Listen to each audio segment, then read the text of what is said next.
La rebelión de Tuxtepec. La Revolución de Tuxtepec es como se conoce al movimiento político y militar dirigido en México por el general Porfirio Díaz para oponerse a la reelección de Sebastián Lerdo de Tejada. Se inició con un lanzamiento en Tuxtepec, Oaxaca, luego de la promulgación del Plan de Tuxtepec el 10 de enero de 1876. Benito Juárez, que tuvo que ejercer la presidencia enfrentando serias dificultades, pudo sin embargo ser reelecto en 2 ocasiones. Pero Porfirio Díaz, reconocido militar de brillante desempeño durante la Segunda Intervención Francesa y el Segundo Imperio, manifestó su abierta oposición a estas reelecciones, demostrándolo con fallidos alzamientos armados. Juárez, sin embargo, fallece de causas naturales al poco tiempo de comenzar su tercer mandato, asumiendo Sebastián Lerdo de Tejada, que es ratificado en unas posteriores elecciones en 1872. Además de haberse alzado contra Benito Juárez, Porfirio Díaz fue su contrincante electoral, saliendo derrotado. Además, también fue derrotado por Sebastián Lerdo de Tejada en elecciones de 1872, de modo que Díaz era ya un presidente aspirante a la presidencia. Lerdo de Tejada tuvo una destacada ejecutoria durante su primer periodo, pero el proceso para su reelección en 1876 causó fuertes polémicas, en las cuales se enfrentaron el Congreso y la Corte de Justicia. Porfirio Díaz, que estaba al tanto de las intenciones del presidente para perpetuarse en el poder, redactó en 1875 un plan de rebelión que se promulgó luego en 1876, denominado el Plan de Tuxtepec, firmado por Hermenegildo Sarmiento.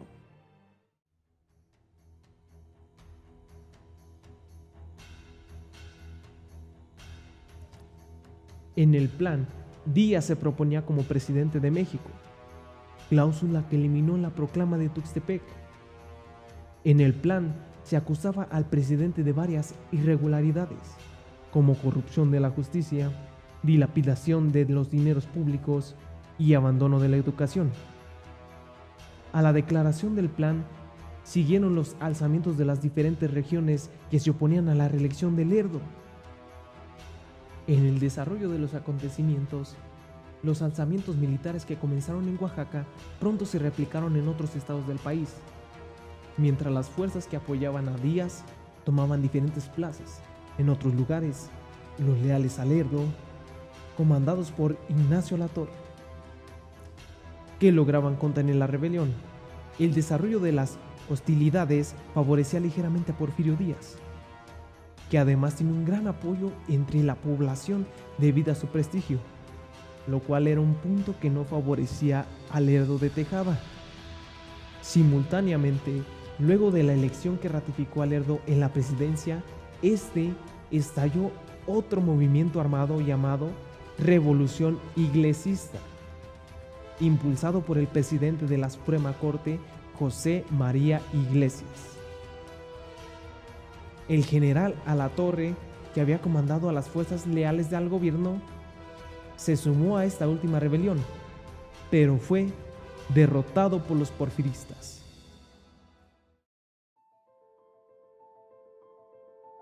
En estos últimos acontecimientos fueron entendidos por el gobierno de Lerdo de Tejada como una derrota más que aplastante, por lo cual tomó la apresurada decisión de abandonar la presidencia para luego refugiarse en los Estados Unidos.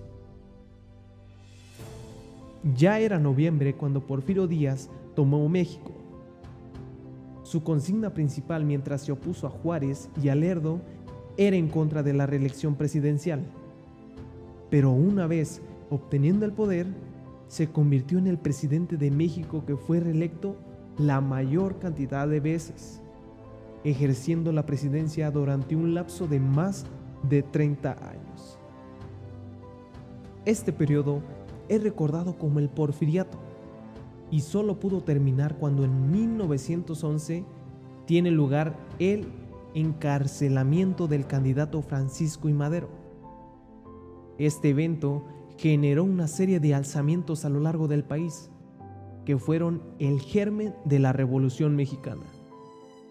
Uno de los primeros hechos que trajo esta fue el derrocamiento de Díaz. Ahora, como pequeño repaso, mencionaré los puntos importantes y algunas de las medidas que causaron el rechazo de Tejada, que fueron los siguientes: el convenio de tarifas, la alta deuda, la corrupción, el abandono de la educación. Ese era un punto muy importante. Y la desaparición del poder municipal. Ahora, los puntos importantes del plan de Tuxtepec eran promover el sufragio y la no reelección. Fue el mismo objetivo que se usó contra Benito Juárez. El no reconocimiento de Tejada como presidente.